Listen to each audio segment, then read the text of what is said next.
estudios internacionales y políticas públicas de la UAS. Antes de iniciar a explicarles, me gustaría comentarles un poquito de qué es el ordenamiento ecológico y su importancia, ¿no? El ordenamiento ecológico es un instrumento de política ambiental y política y territorial que nos sirve para planificar y regular los usos de suelo del territorio y así como sus actividades productivas con el fin de proteger, preservar y conservar el medio ambiente y sus recursos y el aprovechamiento sustentable de sus recursos naturales. Este programa se desarrolla a través de un proyecto participativo en el cual intervienen los diferentes actores de la sociedad, que viene siendo el sector público, referente al sector gubernamental a nivel federal, estatal y local, pero también lo que viene siendo el sector social, organizaciones de la sociedad civil, ONGs, entre otros colectivos o asociaciones civiles. Y luego tenemos también el sector académico, además de los sectores productivos.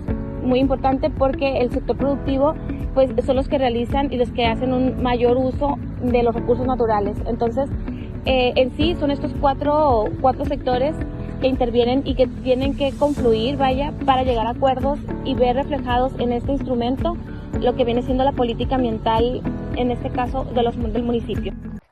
¿Qué significa participar en las decisiones que afectan nuestro entorno? ¿Cómo puede una comunidad organizarse para defender su territorio y transformar su futuro? En este documental abordamos el proceso participativo del Programa de Ordenamiento Ecológico Local del municipio de Escuinapa. Este instrumento de política ambiental y territorial busca planificar el uso del suelo, preservar los ecosistemas y garantizar el aprovechamiento sustentable de los recursos naturales. Pero más allá de la planeación técnica, este programa abre la posibilidad de construir un espacio de diálogo entre ciudadanía y gobierno, como plantea Ricardo Sola Riaza. Se trata de un proceso de ciudadanización de la política, donde la sociedad civil organizada disputa el derecho a decidir sobre su territorio. Participar implica más que emitir un voto, significa organizarse, informarse, deliberar y proponer. La participación ciudadana puede ser formal cuando se ejerce a través de mecanismos regulados por el Estado, como la consulta pública, el referéndum o los presupuestos participativos, pero también puede ser espontánea y autónoma, nacida desde los barrios, las comunidades, los colectivos o los movimientos sociales. La acción colectiva en este contexto se convierte en una herramienta poderosa, como lo explica el sociólogo Alberto Melucci. No es una simple suma de voces, sino un sistema de acción que se construye a partir de una identidad compartida, objetivos comunes y formas organizativas. Es allí donde muchas voces dispersas se convierten en una sola voz, en una sola fuerza capaz de transformar el orden existente. Durante el proceso del POELME en Escuinapa, comunidades rurales, pescadores, ejidatarios, académicos y jóvenes participaron activamente. No solo asistieron a talleres y asambleas, articularon conocimientos, defendieron sus intereses colectivos y propusieron soluciones locales frente a problemas ambientales concretos. Este tipo de participación también responde a lo que Mancur Olson llama como bienes colectivos, decisiones que benefician a todos, incluso a quienes no participaron directamente. Pero para lograrlo se necesita organización, confianza y motivación para actuar, aun cuando los incentivos individuales sean limitados. Sidney Garro, por su parte, nos recuerda que los movimientos sociales se sostienen gracias a redes sociales activas, marcos culturales compartidos y oportunidades políticas favorables.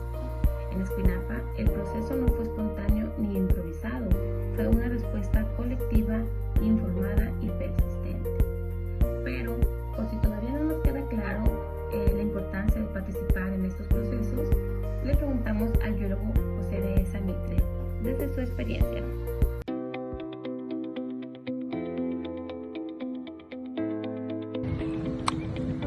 Hola, buenas tardes. Ahorita nos encontramos con el biólogo José Dehesa Mitre.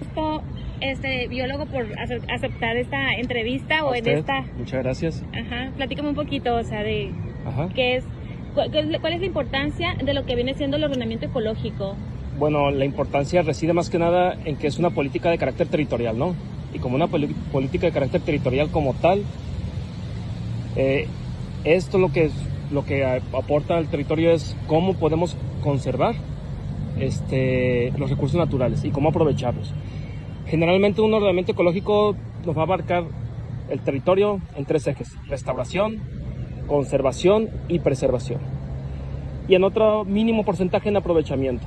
Entonces, esta es una herramienta muy importante que va mucho antes de un ordenamiento territorial o un ordenamiento de centros urbanos o rurales, ¿no? Entonces, como tal, esta herramienta nos permite a nosotros detectar áreas potenciales de conservación natural en ecosistemas por sus especies en peligro de extinción, por endemismos, que quiere decir que especies que sean específicas de un sitio, por ejemplo, o por la importancia ambiental que es un ecosistema para nosotros, que puede ser captación de agua para los mantos acuíferos, reducción de la temperatura, reducción de los daños a las ciudades y a los entornos rurales por fenómenos meteorológicos.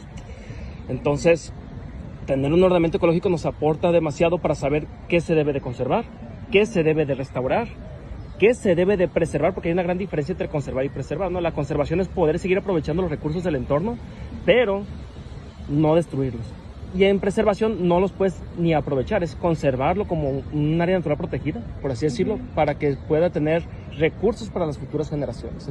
Para poder nosotros, como biólogos y algunos expertos también en el tema de ordenamiento ecológico, poder gestionar un buen ordenamiento ecológico, se tienen que hacer talleres donde se involucra la minería, la agricultura, la acuacultura, la acuicultura, que son diferentes, la apicultura, la ganadería, la construcción también se debe de incluir en esto, y los proyectos que tenga el Estado y el municipio a futuro.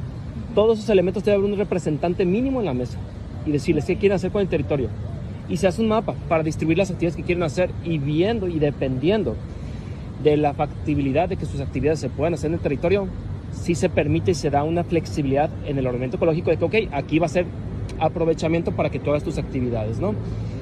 Tengo esta otra duda. Uh-huh. ¿Qué tanta obligación tiene en este caso el municipio para responder o para aprobar las opiniones de la población? Por ejemplo, en los talleres, si llegan ciertos participantes y quieran emitir una opinión sobre el uso de un territorio, ¿qué tan obligado está el municipio de escuchar esa participación? O simplemente si se le va a dar más valor a la opinión técnica, o si está obligado a escuchar y atender las demandas que tenga la ciudadanía o que tengan estos sectores. Sí está obligado. Obviamente el apartado técnico casi siempre son personas que no viven ahí. Uh-huh. Casi siempre son personas que se contratan de fuera para hacer un ordenamiento ecológico, entonces tienen que valorar más todavía. De hecho, los índices de valoración para poder hacer un análisis del territorio es cómo valoró la población distintos polígonos. También ese es un dato muy importante que se tiene que tomar en cuenta al momento de dosificar cómo se va a usar el territorio. Entonces, sí o sí, el municipio está obligado a escucharlos, a recibir sus opiniones y a verse reflejadas en el documento final antes de publicarlo. Ok. ¿Y qué riesgos consideras que podría haber en caso de que las autoridades responsables del ordenamiento decidan omitir esas opiniones? O sea, que digan, vamos a decir, ya tengan una opinión formada y que no escuchen a la población. Hay reglamentos con respecto al proceso y gestión del ordenamiento ecológico desde su impulso hasta su creación y publicación, y todo el proceso debe ir de la mano con la sociedad, sociedad, academia, con todos. Entonces, si en algún momento se deja de fuera algún ente del sector social, académico o hasta a veces institucional, pudiera pasar que se desvalide el proyecto, que se desapruebe el proyecto por dejar de afuera una persona de un grupo. Por ejemplo, un grupo de pescadores que no se tomó en cuenta, ¿no? Uh-huh. Un grupo social, un grupo indígena, peor tantito. Me gustaría preguntarte sobre las comunidades indígenas, porque tenemos la consulta pública, ¿no? Que en esta participan todos los actores de la sociedad, pero también me gustaría que me comentaras un poco de las comunidades indígenas. O sea, ¿por qué tenemos una consulta pública que es para toda la sociedad, y por qué las comunidades indígenas tienen que tener una consulta aparte, propia? Resulta que los usos de suelo que tenemos tradicionalmente nosotros, como actividades primarias, secundarias y terciarias, son muy aparte de los usos tradicionales que tienen las comunidades indígenas. Entonces, las comunidades indígenas muchas veces dependen de la flora y fauna de una región, por ejemplo, desde hace miles de años, por eso son comunidades indígenas, y de tradiciones y culturas que no están vislumbradas a veces en las leyes ni en la sociedad en general. Entonces, es muy difícil segmentar el territorio en un mismo territorio, poner las actividades de un grupo indígena con las actividades primarias, secundarias, terciarias a las que estamos acostumbrados. Por eso las actividades de los grupos indígenas deben de tomarse como aparte, ¿no? Un taller aparte. Ahora me gustaría platicarles un poquito de mi experiencia en este proceso de elaboración del POELME cuando yo fui funcionaria pública del gobierno del estado como jefa de ordenamiento ecológico. Se hizo un foro de consulta donde estuvieron todas las autoridades, todo el comité, y además recuerdo que en ese tiempo llegaron unas personas que pertenecían al sector acuacultor, que ellos decían y argumentaban que no se les había considerado, ¿no?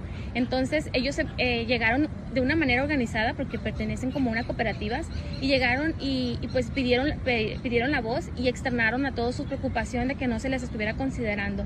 Entonces en ese momento las autoridades responsables se encargaron de integrar todas esas opiniones en el documento. También hubo participación de otros actores privados, por ejemplo en el caso de temas de cinegética, donde tenían unos permisos para caza de aves, una de las actividades que por cierto fueron prohibidas porque consideraron que no era acorde al uso de preservación de esa zona, y entre otras actividades.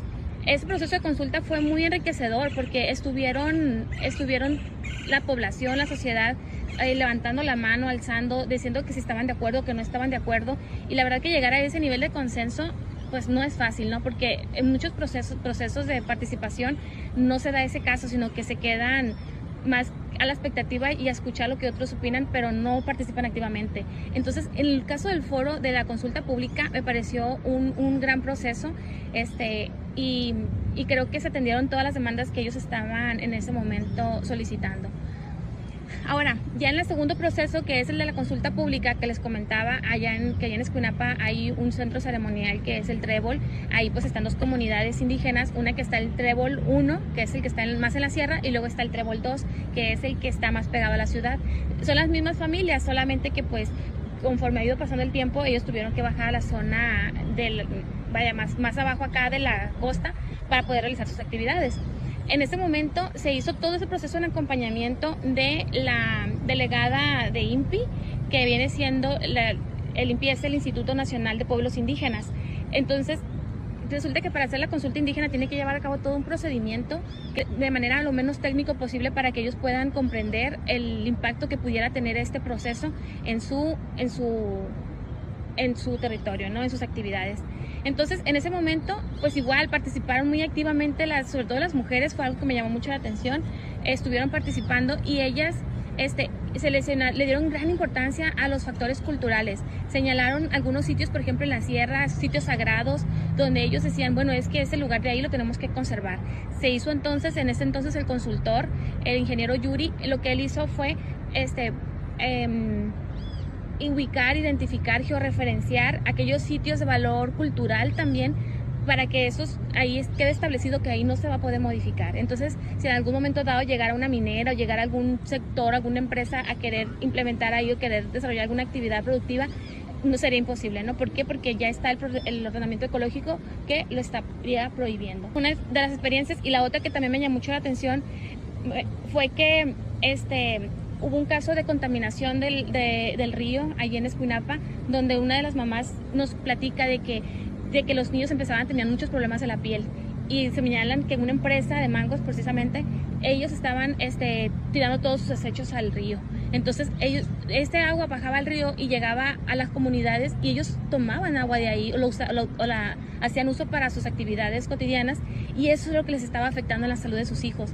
Entonces eso fue bien importante porque no se había hecho ninguna denuncia al respecto, y durante ese taller se tomaron esas denuncias, estaban las autoridades de Semarnat, de Cevides, y ellos asumieron estas demandas y se les dio seguimiento posteriormente al punto de que se les hizo una inspección y pues tuvo sus respectivas sanciones, ¿no? Entonces, por eso es importante que escuchemos a la ciudadanía. Ellos saben ellos tienen cosas que decir, simplemente las autoridades, tanto gubernamentales en sí como todas las instituciones, tenemos que dar esa apertura para que ellos puedan expresarse, darle los mecanismos, ofrecerles esos mecanismos, esos instrumentos para que ellos puedan emitirlos. Entonces, una vez que ellos ven que sus demandas han sido atendidas, ellos empiezan a confiar más en las autoridades, y eso le da pie a que puedan seguir participando más. Porque precisamente una de las cuestiones por las cuales las personas no participan es porque a veces no consideran que se vayan a ser tomadas en cuenta sus solicitudes o sus demandas, y eso los desincentiva y genera apatía. Entonces, por eso es importante que desde las instituciones empiece a haber esa apertura y a considerar y tomar en cuenta y hacer realmente efectivas esas demandas. ¿Para qué? Para que pues las personas también sigan teniendo mayor confianza en las instituciones y en los procesos. Bueno, esta fue mi experiencia en lo que respecta al programa de ordenamiento ecológico local del municipio de Escuinapa y su relación con la participación ciudadana y la acción colectiva. Muchas gracias.